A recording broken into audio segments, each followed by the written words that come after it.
tool in the shed.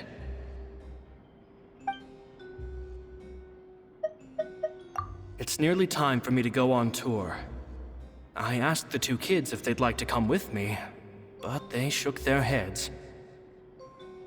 I once overheard them talking about their father and their mission. Sounds like their parents have other plans for them. I guess we'll be parting ways soon.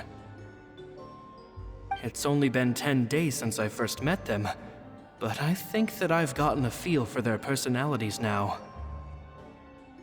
They're very tough, but also very cautious, and they trust no one but each other. This, I fear, is not a good habit to have. They hide things from me too. For example, when I asked them where they live and why they wanted to learn magic, they lied. That's the thing about children. Whenever they're trying to cover something up, it always shows somehow. I can sense that their lives have been hard, possibly even dangerous too. They're not like other children. It's a shame that I can't do more to help them. After thinking things over, I decided to tell them a bit about how I see the world. It's full of lies and falsehoods, and that is why we must find our own truth. P.S. I hope they won't find my nagging annoying. Children are so opinionated nowadays. Will it do them more harm than good for someone they've only known 10 days to lecture them like that? P.P.S. Maybe I'm overthinking this. Children aren't interested in grand philosophies. It probably just went in one ear and out the other. I bet they've already forgotten every word I said. Oh, Caesar, Caesar. Just mind your own business next time.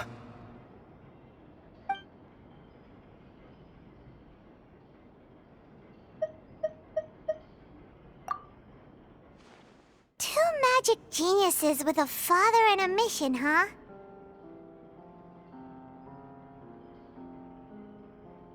Sounds a lot like he was writing about Lyney and Lynette, don't you think?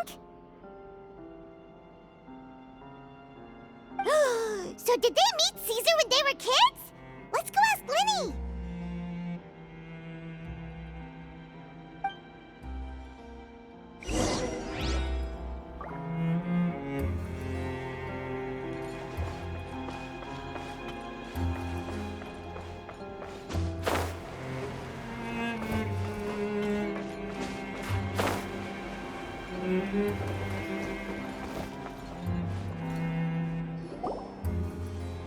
Lyney?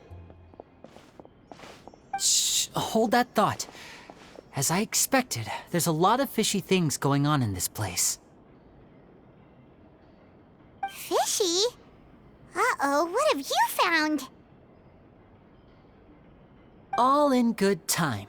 Before we go over our new leads, I want to tell you how a high-altitude escape is performed. First, the magician slots themselves into a magic box in full view of the audience.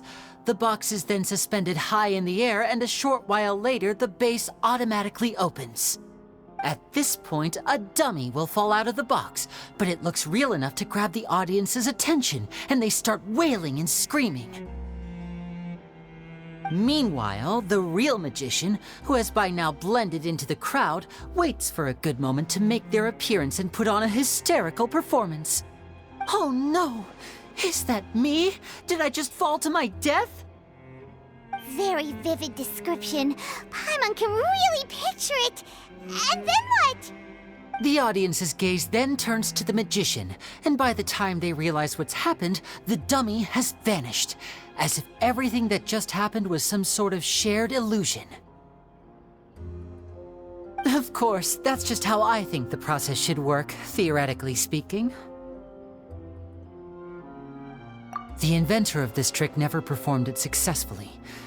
When the box opened, Caesar was the one who fell out, and not the dummy. He fell right to the ground from the highest point of the opera house. No one could hope to survive that fall. Not without a vision, at least. And no one else has ever attempted this trick since. My understanding of how it works is just based on what I could gather from his notes and the relevant gadgets here in his workshop. So Caesar's famous high-altitude escape has never been done, huh? Paimon was about to say how cool it would have been to see it in person, but if it's that dangerous, it's probably for the best that no one else tries to do it. Wait a second. So if a dummy's supposed to drop out of the box, then where does the real magician go? How does he get out? Glad you asked. That brings us to the secret of said box. This box right here is the one that Caesar constructed himself to use in the performance, and it's not as simple as it looks. Inside, there's a device that only the magician himself would know about. Once the magician's inside and the box is lifted up into the air, the audience's view of the box is fixed at a certain angle. From where they're standing, they have a clear view of the front, sides, and bottom, but the back and the top are now no longer visible. At this point, the magician presses a button inside the box, opening a secret door out of view. He then escapes through this trap door onto the opera house roof, waits for the dummy to fall and distract the audience, and quietly returns to ground level. That's way simpler than Paimon imagined. Even Paimon could probably do it. Well, there's a little more to it than that, of course. The hardest part of this trick is controlling the audience's mood and reactions. That takes an exceptional degree of showmanship. There's the falling dummy, the miraculous reappearance, the pompous performing. Maybe the magician would even have themselves tied up before it begins to strengthen the impression that there's no escape. Many days and nights of careful research and painstaking practice would have gone into this, all culminating in a performance just a few minutes long, but one that still manages to transform the shock and grief of a tragic accident to the joy and laughter of a mesmerizing magic trick. Caesar was a highly accomplished magician, but unfortunately, even he didn't manage to pull it off. So, how did it go so wrong? You said you found some fishy stuff here. Have you figured out what really happened? I can make a pretty good guess.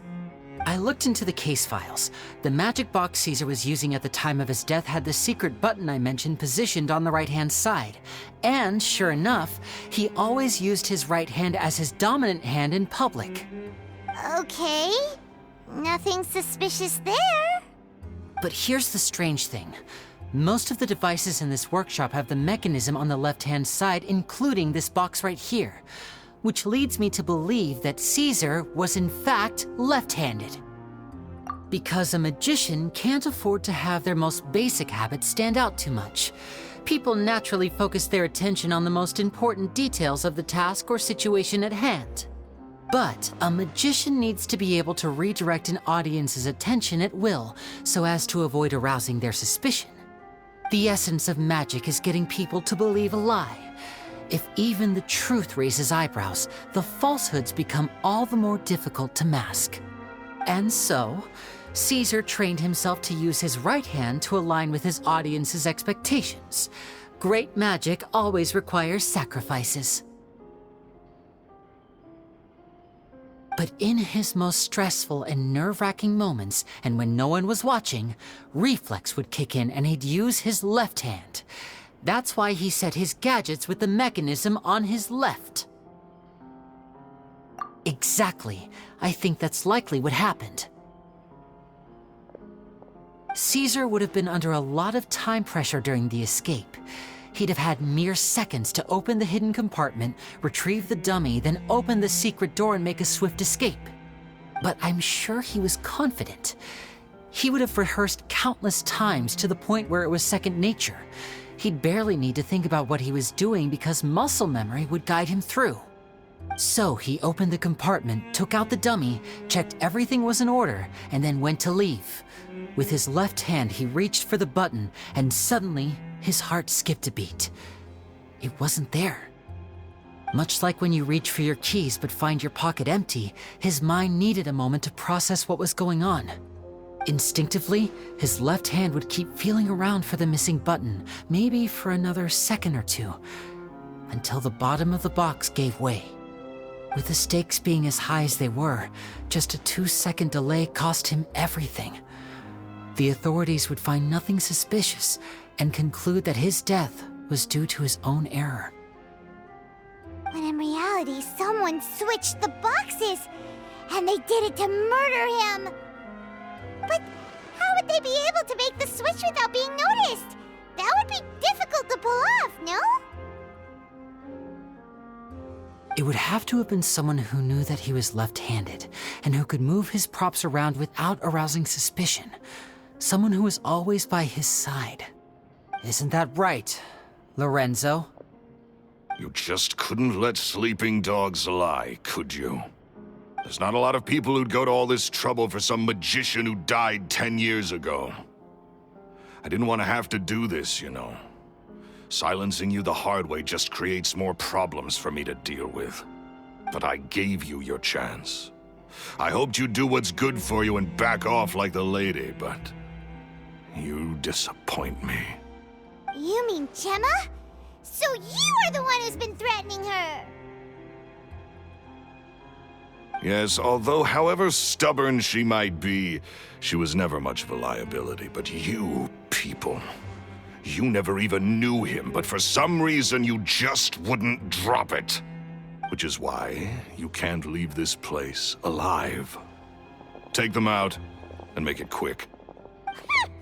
Do your worst!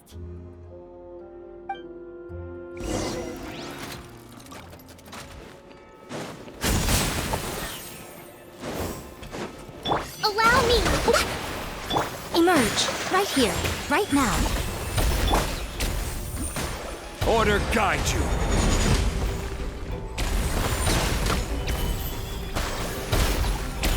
Cry louder! The wind rises.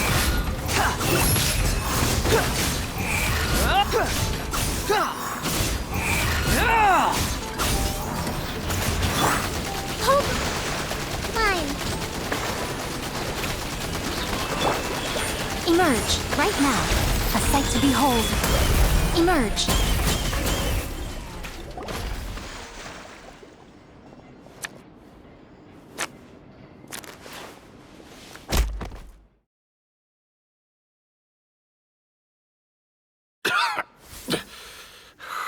You kids are tougher than you look. Had enough yet, Lorenzo? Your cronies can't help you now. I think it's high time you started talking, and what I'd really like to know is, why did you murder Caesar? If I had a mora for every time you said that man's name. Of course you idolized Caesar, everyone else did.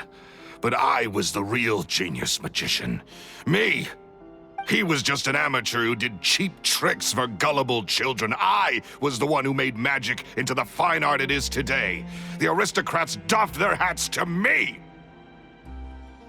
So it was jealousy. Jealousy. Hatred, more like. I hated Caesar. All he cared about was his magic. He lived and breathed it. He poured everything into his street performances and his stupid tours like it was just a hobby to him, never bothering to think about Mora. What sort of fool devotes their life to the art of deception and never has a Mora to show for it? But the people loved him, didn't they? Oh, how they looked up to him. No one gave me a second look. All I ever heard was, "Oh, your master's amazing, isn't he?" Amazing. Yeah, so amazing that he was completely broke. Every other apprentice was living it up at their master's expense, but no, not me. I put in all the work, mastered all the skills, and it brought me nothing more than the life I already had.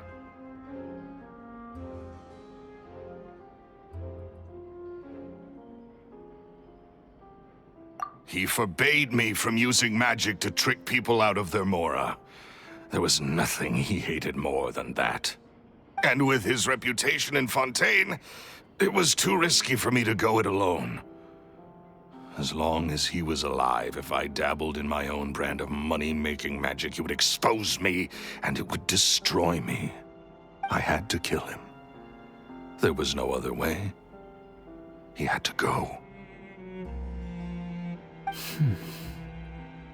And this was your only motive? It was reason enough. What other motive would I need? Well, I was under the impression that there might have been other factors at play. For instance, maybe you were in love with Gemma, but she was engaged to Caesar. In love with Gemma? Don't be ridiculous. Guess I was wrong about that then. Next question. Are you the Phantom Weasel? I am. Caesar was so strict with me. He insisted that his way was the right way, that the sole purpose of magic was to bring joy to the world. I never bought into any of that. I was more interested in the practical value of magic. Sure enough, it helped me fill my pockets with all kinds of valuable treasures. Oh, yeah! Charlotte told us that the weasel would steal whatever people valued, no matter how much it was worth. That's just how it looked from the outside. What would any thief want with second-rate loot? I've only ever targeted high-value items. I stole cheap things as a way of practicing my craft.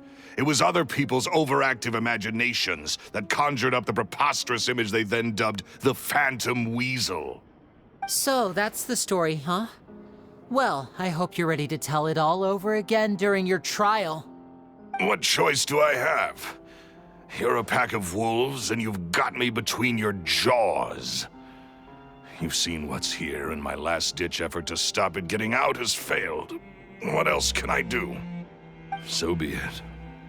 I've enjoyed power and wealth for the last 10 years, the likes of which Caesar could never give me. I wouldn't choose for things to end this way, but I regret nothing. Very well. In that case, I'll contact the guards. Traveler, Paimon, keep an eye on Lorenzo for me. I'll meet you just outside the workshop when I'm back.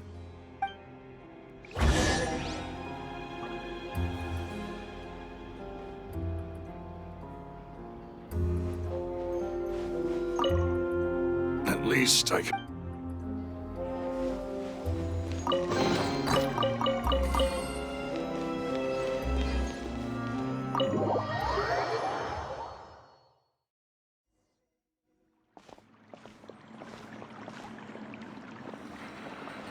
Lyney has told me the whole story. Lorenzo, do you confess to the murder of Caesar and to framing him for the Phantom Weasel's crimes? Look who's finally developed a conscience. What kind of disciple murders their own master? I hope it was worth it, because there'll be hell to pay.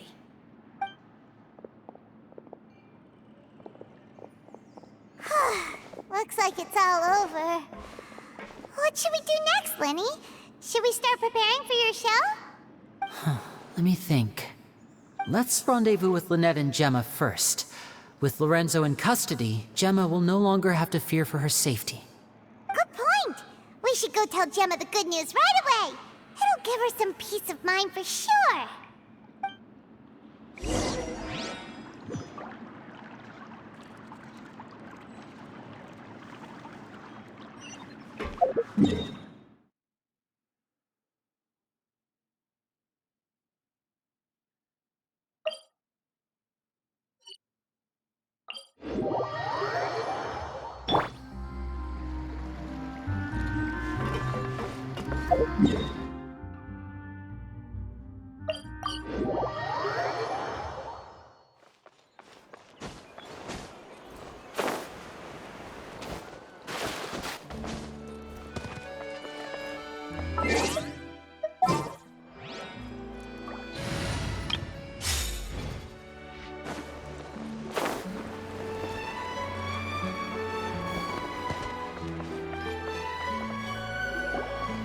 Ah, you're back.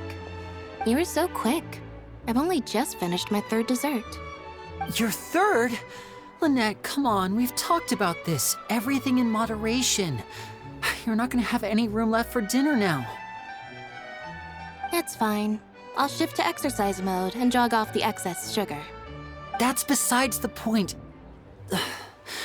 Well, it's done now, but try to eat a more balanced diet in the future. Point taken. Did everything go okay? Of course! Lorenzo was no match for us. The guards are taking him into custody as we speak. Gosh, that's amazing. I'm sorry, I still didn't know if I could trust you, but now it seems I can. I had my suspicions about Lorenzo, but It's okay, we understand.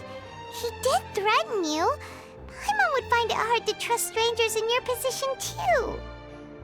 But you don't need to be scared anymore. Everything's gonna be okay. sorry. Sorry. My emotions are all over the place right now. I've been waiting for this day to come for so long. I always wanted to report Lorenzo.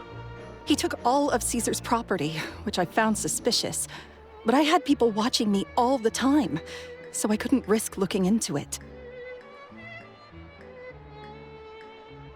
I was so afraid. I was scared he'd do something terrible to me, and then no one would be left to visit Caesar's grave. So I never had the courage to speak out. Thank you all. Truly. Thank you so much.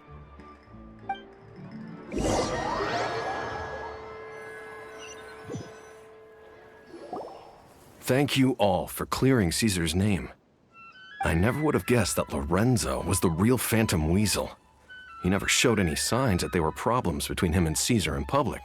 From the outside, it looked like they got along great. And to think that lowlife's been living life to the fullest all this time, while Caesar's name was getting dragged through the mud. It's a travesty. At least his soul can finally rest in peace now, thanks to your efforts.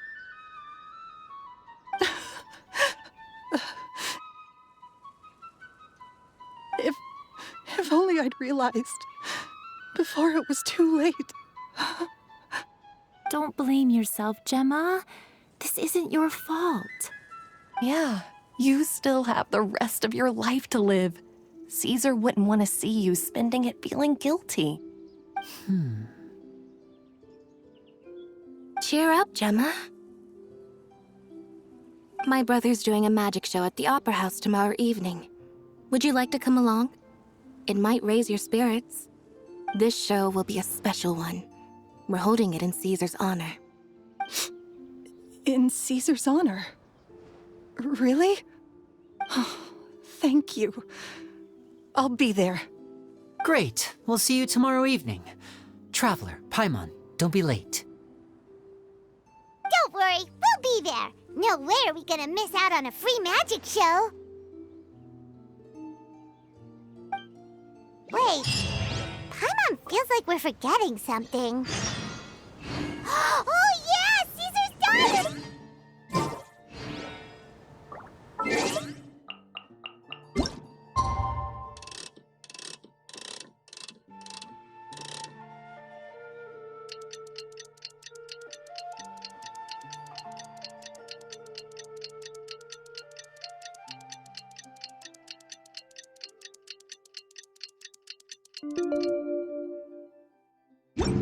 There's no need to exchange pleasantries.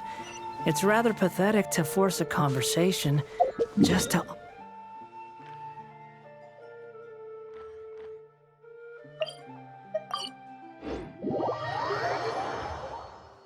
Behold!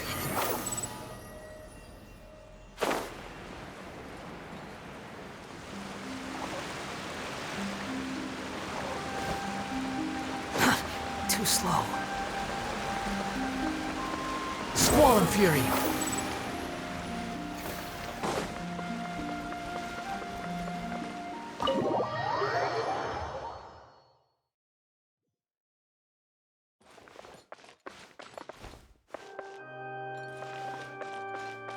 sun rises.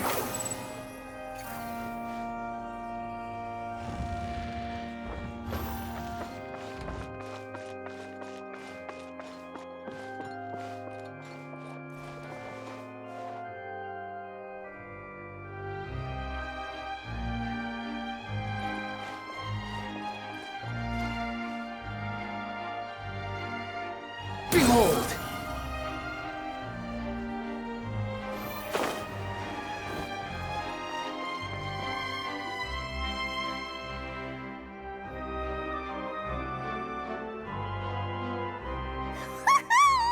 Paimon's excited to see another of Lyney's magic shows! Wait. Lynette, shouldn't you be on stage by now? Not this time. My brother's going solo today.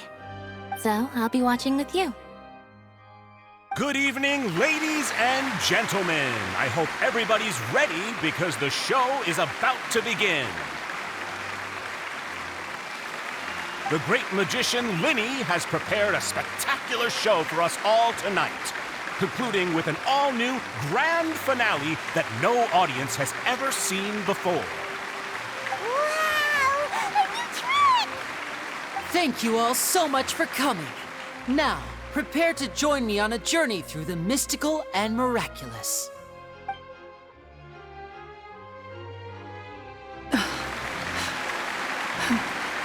Exciting stuff, isn't it? Yes, it's just... It reminds me of him. No wonder. Caesar was a famous magician too. So, how did you two first meet, Gemma? Well, I was out on the street once, and I saw him performing for little children. Children love magic, because they're willing to believe in things that can't be rationally explained. Caesar had this amazing way of bringing them into a dreamlike world. And somehow, I felt drawn to him too. So I went up and asked him to do a trick for me. Aw, that sounds so romantic. What trick did he do? It was with a flower. He took it in his hand, snapped his fingers, and it magically appeared on my head.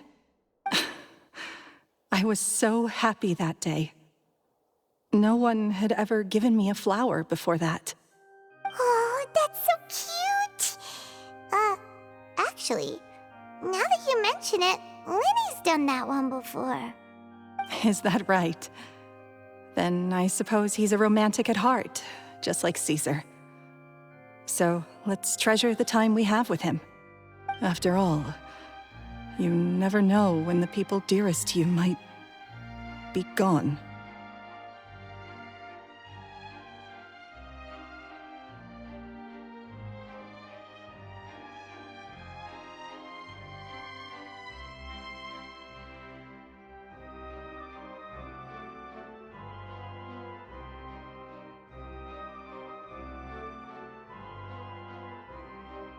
That's right. It's all over now. Paimon doesn't really know how to comfort you, but at the very least, no one's gonna be intimidating you from now on. You can breathe easy at last, right? Right. Yes, you can breathe easy now, Phantom Weasel. See? Even Lynette says... Wait, what? The Phantom Weasel? Lorenzo escaped? Where is he? What do you mean, Phantom Weasel? As Lyney once said, a performer's job is to commit fully to their role and put on a flawless performance for their audience. But once the bag of tricks is empty and the curtain falls, it's time to end the show. The spotlight is no place for someone with no more cards up their sleeve. It's been 10 years, Gemma. Aren't you tired of the grieving widow act? I think it's time to put an end to it. What are you talking about? Paimon doesn't like this riddle.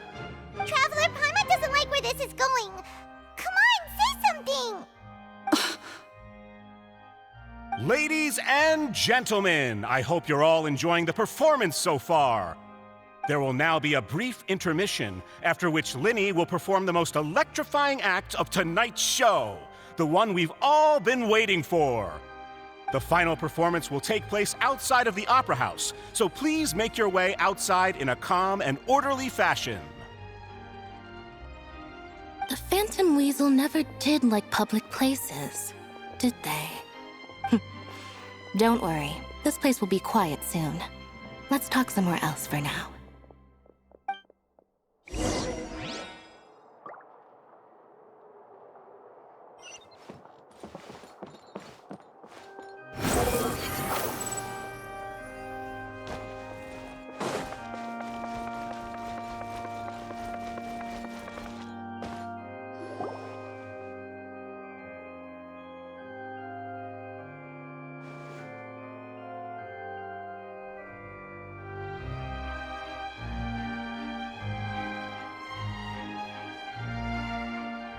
Dear me, this is awkward, isn't it?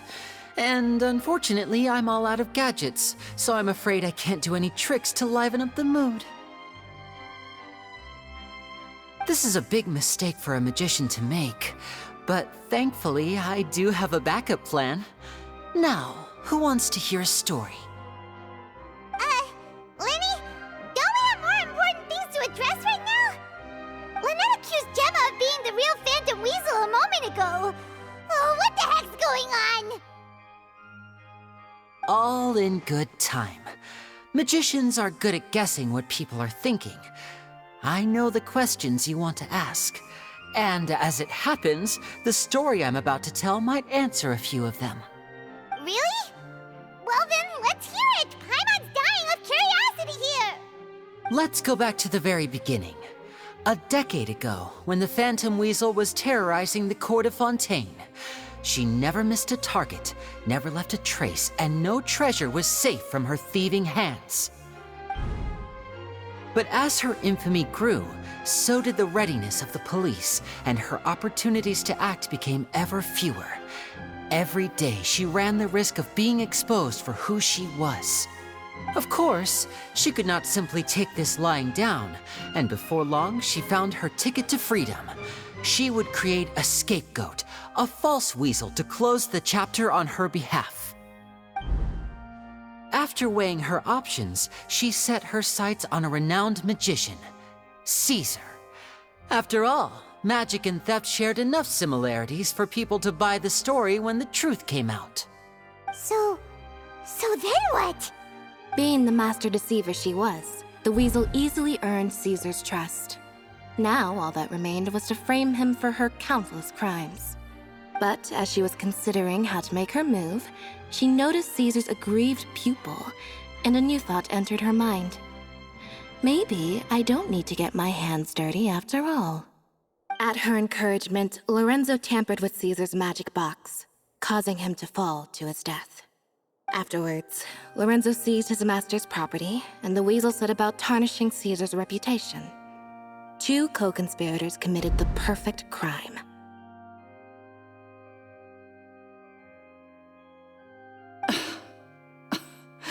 I've got to hand it to you. You're both exceptional storytellers. It's enough to make even me wonder whether there was really another mastermind behind all this, pulling the strings. But I just have one question. You seem to think that I am the villain in this tale. What's brought this on, Lyney? Is it something that Lorenzo said? Don't worry, Lorenzo said nothing at all. But I never believed that he was the weasel, and in fact, my investigation only made me more certain of that. He was too forthcoming with his confession, as if there was something else he was trying to hide. How disappointing. So you'd sooner trust Lorenzo than me, even without a shred of evidence? A magician is an expert at playing the audience to get the result they want. And I have no doubt that you, Gemma, are equally talented in this regard. With a little help from Lorenzo, you put on a very convincing performance. The lovesick fiancé, whose devotion to her betrothed is unshakable, even under threats of violence. Caesar was maligned and hated by all for 10 years, but you? Everyone sympathized with your plight. Who would suspect for 1 second that the lovely young lady always seen weeping in front of Caesar's grave was actually the mastermind behind his demise? No, not that poor lady. Perish the thought. Wait, so you mean the whole intimidation thing was just a hoax? Gemma and Lorenzo were both in on it? But why would Lorenzo agree to that? And why didn't he sell her out even at the end instead of admitting to being the weasel himself? Yes, why indeed? Maybe Gemma herself could enlighten us on that question. Well, Lyney, if you're so confident in your version of events, then I think the answer should be obvious. Having killed Caesar with his own hands, Lorenzo was plagued by overwhelming guilt. Revealing the Phantom Weasel's true identity would serve no purpose. But if the weasel remained free, then she could take care of Lorenzo's loved ones. An excellent answer, though sadly a little dull. Is that right? Well, don't let me bore you. If you'd care to change the topic to something more interesting, I'd be much obliged. As a matter of fact, there's one thing I'd really like to understand. Why would the real weasel have targeted things that only have value to other people? Could you shed any light on that? Of course. After all, we're just telling stories here, aren't we? If I had to guess, I would say that the real weasel must have had a terrible childhood. Left to fend for herself after her parents died young. Betrayed, scorned, beaten. She'd scrounge waste paper from garbage bins to draw on, using twigs and dirt for lack of ink and pen. She'd sew ugly rag dolls from whatever scrap material she could get her hands on. This was her only source of happiness in life. But it was all she needed, and she was content. Until the world decided that even this was too good for her. Once again, she was betrayed. And this time, everything was taken from her. She felt like life was a miry pit that dragged her further down the more she struggled to escape. At that tender age, she should have been happy. Instead, she stood in the shadows and watched with envy as all good things in the world passed her by. This was a fate too cruel for anyone to bear. Her pain became a breeding ground for dark thoughts. Thoughts which festered and grew into a twisted solution to her troubles. I detest the happiness of others, in all its forms alike. I will rob them of everything they hold to be good and true, and it will fill the void in my soul. That's some pretty heavy stuff.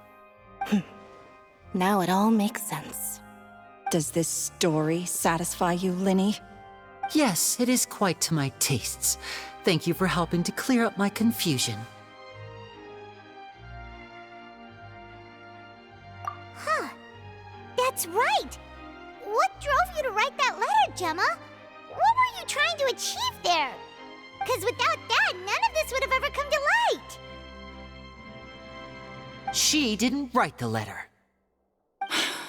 After 10 long years, I'd hoped that the Phantom Weasel would be consigned to the history books by now. But it seems like someone still wasn't ready to let her finally be at peace. Lyney. Or should I call you the Phantom Copycat now? You were the one who posted that letter outside the Opera House. But why?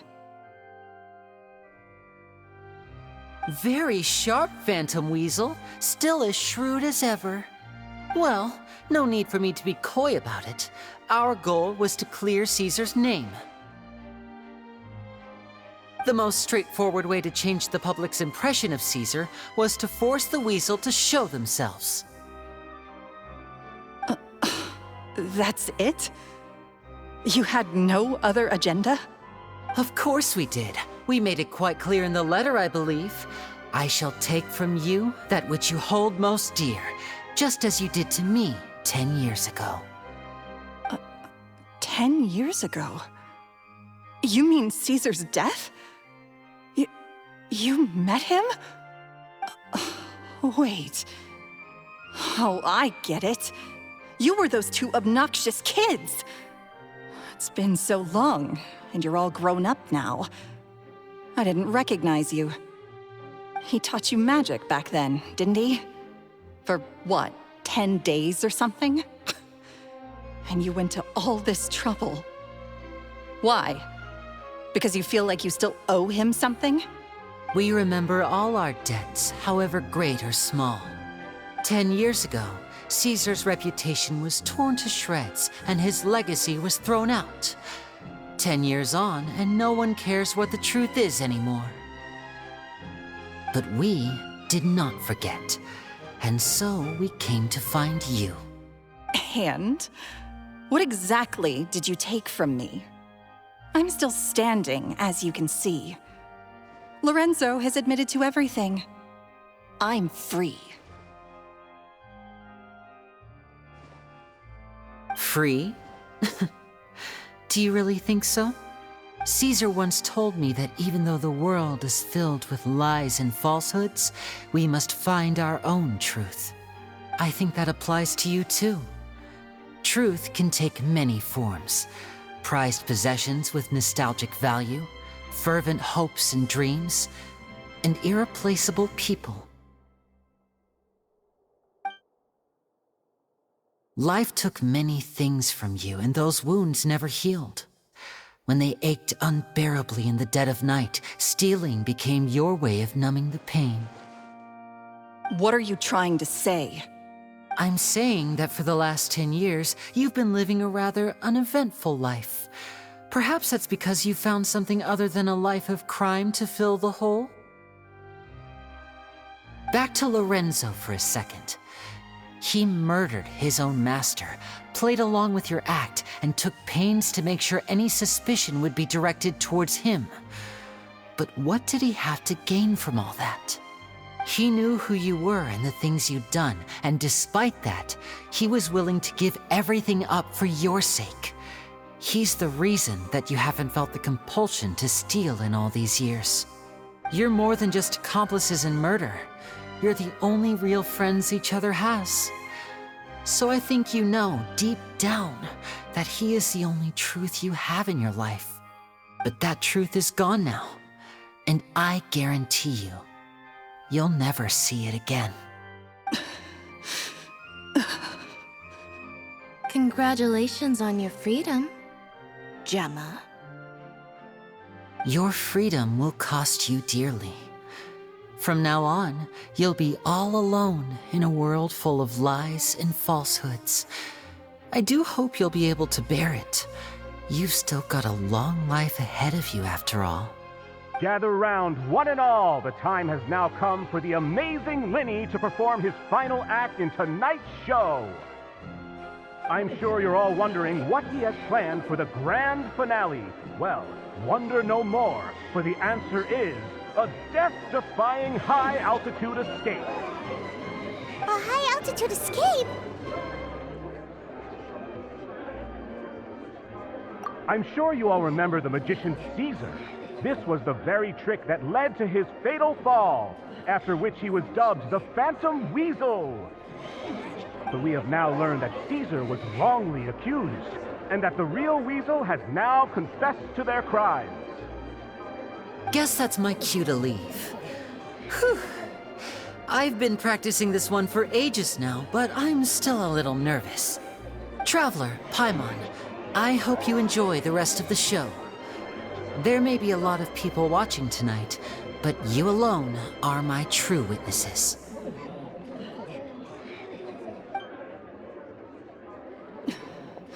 Lyney, wait.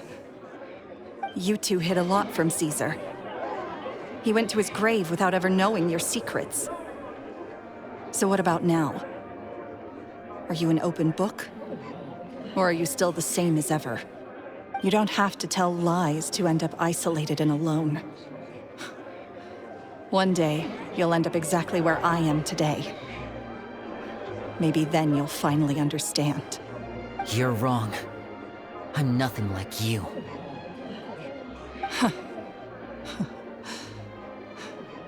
So,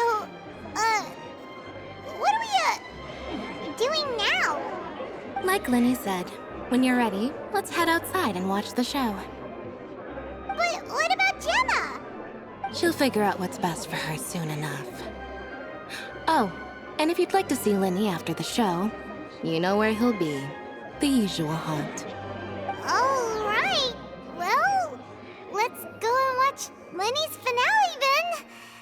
This trick's a pretty dangerous one, but he should be able to pull it off, right?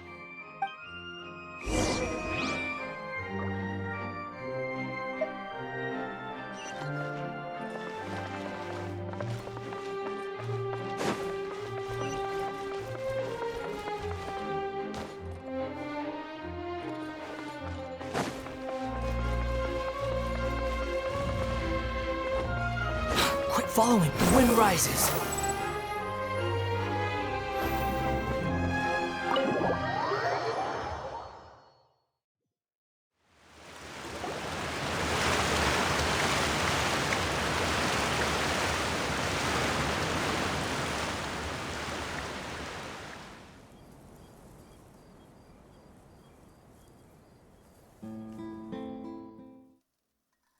Magic should be mysterious, surprising, and defy logic. Magic is hard work. Every single movement has to be practiced thousands of times. It's all right. We're used to that.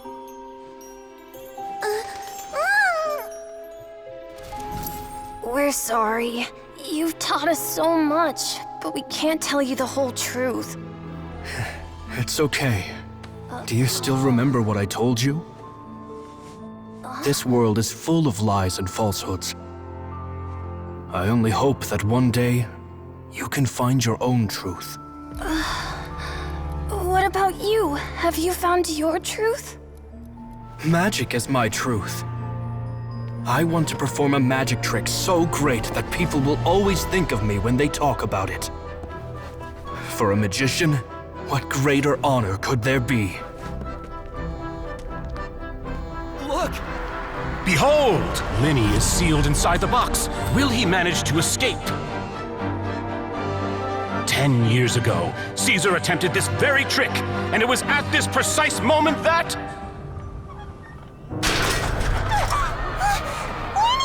Watch out!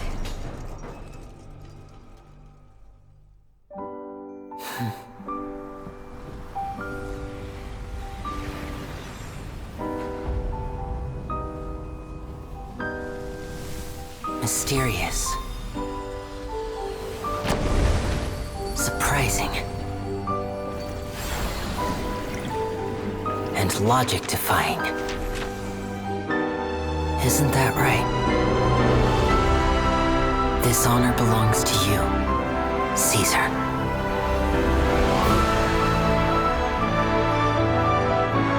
I'm just sorry it's a little late.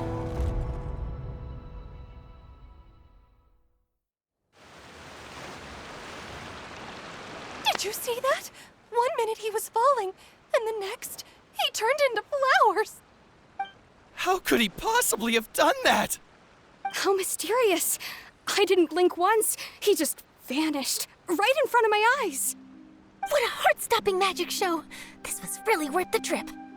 Caesar's name has finally been cleared, and Fontaine's new star magician Lyney has fulfilled a wish on his behalf. Oh, I couldn't ask for a better grand finale. It will make a great headline for the Steambird tomorrow, even if I do say so myself. Looks like everyone really loved Lyney's grand finale.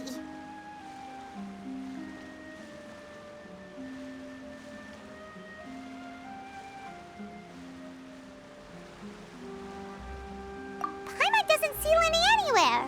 Where'd he go? Oh, Lynette said he'd be waiting for us at the usual haunt. But, where is that? Oh, you mean the one where Caesar's buried? Yeah, that's probably it.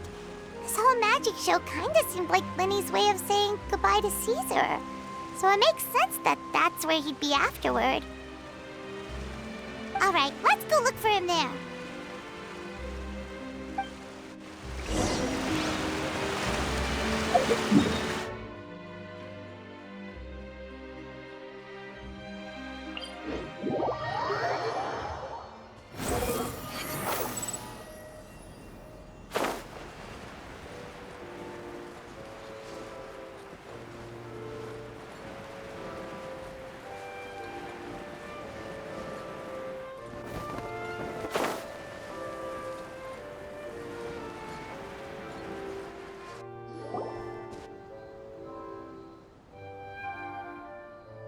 Lyney!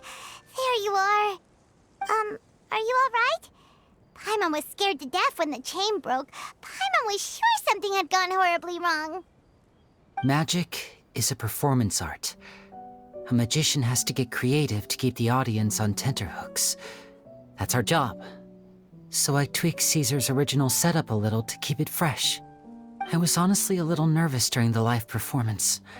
The thought of falling, suddenly feeling weightless, seeing the sky and the ground spinning and spinning. Sometimes, I can't help but wonder what Caesar thought in those final moments. Did he regret taking Gemma and Lorenzo on? Or did he believe that it was his own slip-up right until the end? You know, Paimon's been wanting to ask you about something ever since we were in Caesar's workshop. You learned magic from Caesar once, didn't you? When was that? After I joined the House of the Hearth. To be honest, Lynette and I had an agenda when we approached him. I told you about my past before, remember? As a young boy, I survived by secretly learning magic from street performers. I'd watch their tricks and try to figure out how they were done. But I quickly realized that observation alone could only get me so far. What I saw was the polished final performance, but the rigorous training they put in behind the scenes remained invisible to me. I needed to learn how to improve my sleight of hand, hone my misdirection skills, and make niftier props. We were gifted enough that we'd made some progress by ourselves, but without proper guidance from a professional magician, we quickly plateaued.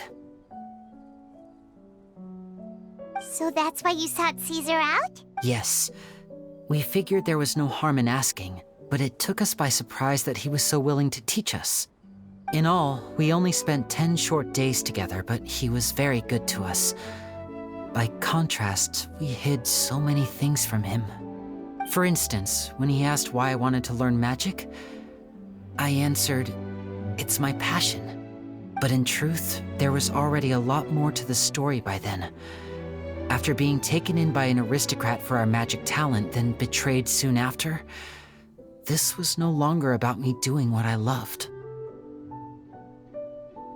What amazed me was how the lie escaped my lips even as I was hesitating over whether to tell him the truth. Trust is a beautiful thing. Sadly, I'd forgotten how to trust by then. Lyney.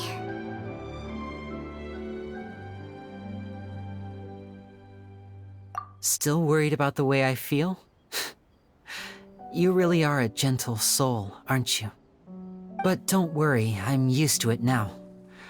From the mansions of the elite to the House of the Hearth, lies and selfishness have followed me and Lynette everywhere we go. After Caesar went on tour, we became busy with our missions.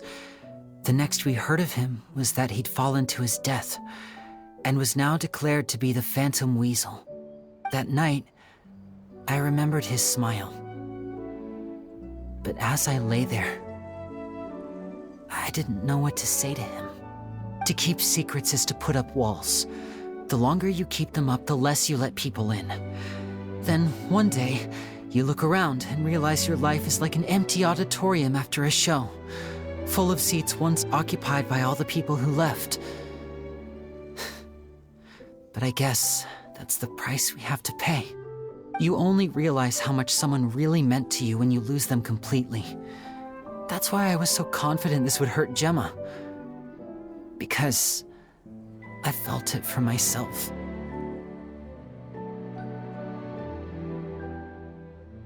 Yeah, cheer up, Lyney.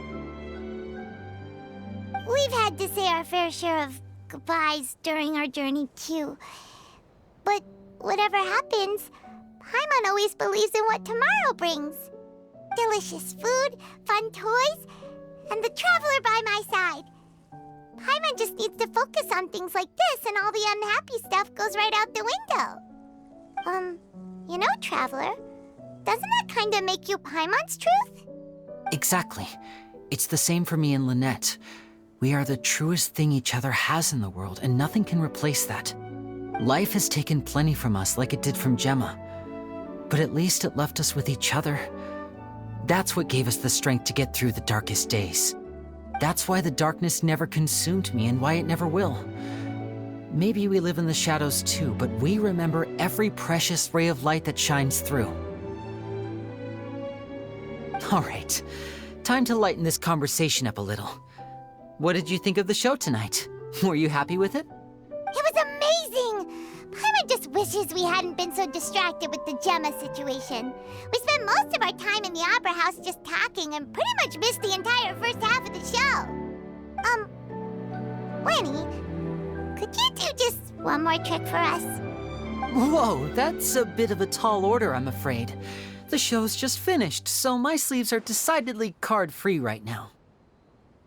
Aw, come on! Surely you can think of something. The Lyney Paimon knows can do anything if he puts his mind to it. Oh, all right then. I'll give it a go, but only because it's you. Watch closely. I have a flower in my hand. You liar! There's nothing in your hand! We ain't going along with this! Huh? My goodness, you're right. But I could have sworn I brought one here with me. Okay, try this. Count down with me. 3, 2, 1. 3, 2, 1! Now, have another look around. Maybe the flowers appeared somewhere else. Really? Let's see.